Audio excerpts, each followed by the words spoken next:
ఆగ్రాలో ఓ షాపింగ్ మాల్లో జరిగిన విషాద ఘటనలో ఏడాదిన్నర బాలుడు మృతి చెందాడు.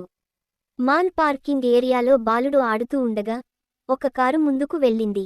ఈ క్రమంలో బాలుడు కారుకు ఢీకొని మృతి చెందాడు. సీసీ కెమెరాలో రికార్డైన దృశ్యాలు